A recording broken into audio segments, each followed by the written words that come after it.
Bihar inter toppers घोटाले में arts की टॉपर रही रूबी राय के टॉप करने की कहानी में एक दिलचस्प अध्याय जुड़ा है। पुलिस के सामने अब रूबी राय की वो आंसर शीट आ गई है जिसे रूबी राय ने परीक्षा में जैसे तैसे भर दिया था, क्योंकि उसे पता था कि उसे परीक्षा के दौरान सिर्फ टाइम पास करना है और बाद में उसकी कॉपी बदल दी जाएगी। पुलिस के मुताबिक रूबी राय अंग्रेजी की परीक्षा में भी हिंदी में कुछ कुछ लिखती रहती थी। वो सिर्फ परीक्षा में समय काटने जाती थी ताकि एग्जाम में रूबी राय की उपस्थिति दर्ज हो जाए। रूबी की असली आंसर शीट अब 3 महीने बाद सामने आई है। रूबी राय ने कॉपी में क्या क्या लिखा था वो अब आपको तफसील से बताते हैं। रूबी राय ने पहले पन्ने पर शायरी लिखी, फिर 101 फिल्मों के नाम लिखे थे, 300 बार कॉपी में तुलसीदास जी लिखा था, अंग्रेजी की परीक्षा में जवाब हिंदी में लिखा था। पुलिस के मुताबिक टॉपर घोटाले में डील फाइनल होने के बाद बच्चे आम स्टूडेंट्स की तरह ही एग्जाम देने सेंटर पर जाते थे। परीक्षा सेंटर पर वो पूरे 3 घंटे बैठे रहते थे और कॉपी में कुछ न कुछ लिखते रहते थे जिससे किसी को शक न हो। एग्जाम का वक्त खत्म होने के बाद चुपचाप कॉपी जमा कराकर चले जाते थे। टॉपर घोटाला में एफएसएल की रिपोर्ट हम लोगों को प्राप्त हुई है।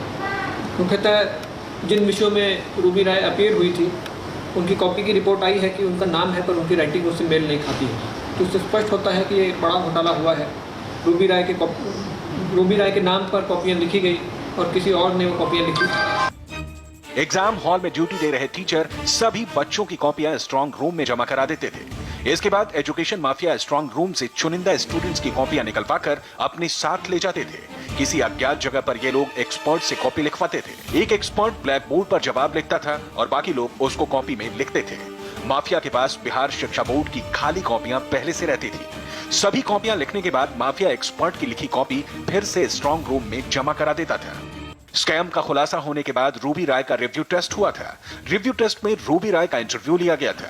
रूबी राय ने बोर्ड मेंबर्स की सवालों का जो जवाब दिया उसे सुनकर आप अपना सिर पकड़ लेंगे। बोर्ड का सवाल, तुलसीदास जी कौन थे?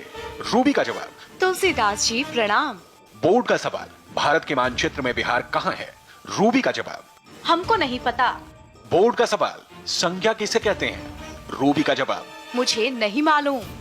बोर्ड का सवाल, होम साइंस में किस चीज की पढ़ाई होती है? रूबी का जवाब, इसमें खाना बनाने की पढ़ाई होती है। यही सवाल हमसे क्यों पूछ रहे हैं? इसी सवाल पर तो बवाल हुआ था।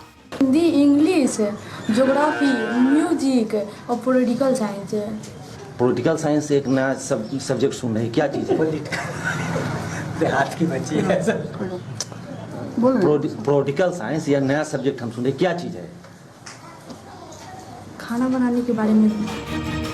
रूबी राय की इन्हीं चंद लाइनों से बिहार में ऐसा तूफान आया कि एक बहुत बड़े घोटाले पर सालों से पड़ा पर्दा उठ गया। जांच टीम बनी और कई चेहरे बेनकाब हो गए। उसी टॉपर घोटाले में अब रूबी राय को लेकर फॉरेंसिक लैब की रिपोर्ट आ गई है। रिपोर्ट में इस बात की पुष्टि की गई है कि टॉप करने वाली रूबी की कॉपी एक्सपर्ट ने ही लिखी थी। रूबी की लिखावट और कॉपी की लिखावट मैच नहीं करती, जबकि ये बात सामने आई है कि रूबी की कॉपी पर दिए गए नंबर भी कई बार बदले गए। रूबी राय ने रिव्यू टेस्ट में ऐसे जवाब दिए कि रिजल्ट को ही कैंसिल कर दिया गया। रूबी को 500 में से 485 नंबर मिले थे, लेकिन जब उससे ये पूछा गया कि उसने कितने नंबरों की परीक्षा दी थी तो उसे ये भी नहीं पता था। रूबी को जब एहसास हुआ कि वो रिव्यू टेस्ट में पूछे गए सवालों का जवाब सही नहीं दे पा रही है तो उसने बड़ी मासूमियत से बोर्ड के सदस्यों से गुजारिश की। साहब, हम देहात की लड़की हैं। हमको नहीं पता कि हम कैसे टॉप कर गए। अब 2nd डिवीजन ही पास कर दो। रूबी राय को टेस्ट में फेल होने के बाद गिरफ्तार कर लिया गया था और घोटाले की जांच कर रही एसआईटी ने कुछ रूबी समेत कुछ छात्रों की लिखावट का मिलान करने के लिए आंसर शीट्स को फॉरेंसिक जांच के लिए भेज दिया था। फॉरेंसिक जांच में रूबी राय की लिखावट बोर्ड की कॉपी से नहीं मिली है। इससे साफ हो गया है कि उसकी कॉपी किसी दूसरे ने लिखी थी।